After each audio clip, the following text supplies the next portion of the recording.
why I've got my truck here. What I was able to do is I was able to dig this rock up, and I got it to this point here with the backhoe. Now I can't get this rock out of here. So you can see if I stand down in the hole here, how big this rock is. So this rock is, you know, at least 5 feet tall. Maybe just, yeah, it's about 5 foot tall, and it's pretty thick as well. I was able to dig it out. I was able to flip it with the backhoe and throw all the dirt right there. So the next thing I'm going to do is I put the chain on, because I tried to pull it with the tractor. I can't pull it with the tractor. It's just not enough power.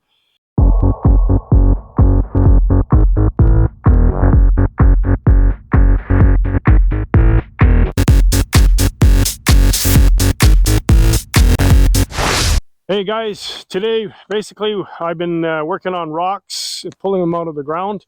So I've got a hole here, and you can see all the dark stuff over there. This is the third spot here, and what I had done is I had dug out some really big rocks, and then after I got them out, I dug the hole deeper and I buried all the rocks. The problem was that the rocks are all sticking out of the ground a little bit, and when I was cutting the grass back here, the blades on the mower would hit all the time. So anyways, then I ran into a lot of trouble. I ran into this great big guy back here. You can see I've got mud on my tires. What happened is basically I had the backhoe here. I dug it out as far as I could, and I moved it as far as this big rock here, as far as I could with the backhoe. And I got to a point where I got stuck. I couldn't do anything with the backhoe anymore. So I brought the truck in, and I figured because the truck is a lot heavier, it would do a much better job to pull the rock because of the sheer weight of the truck. I ran into a big problem, and you guys all know what it is. It's traction. So that was horrible that I couldn't use the truck. I had plenty of power in the truck. The only thing is I tried it forward, I tried it backwards, I tried it 2, 3, 4 times, and the truck just couldn't move it. I think the truck budged it a little bit, but anyways, it budged it just enough for the rock to come forward enough that I went back to the backhoe.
Wow.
And as you can see, I ended up getting it out by turning it with the backhoe, pulling on with the backhoe. So the backhoe is amazing, the power. You can see how big this rock is.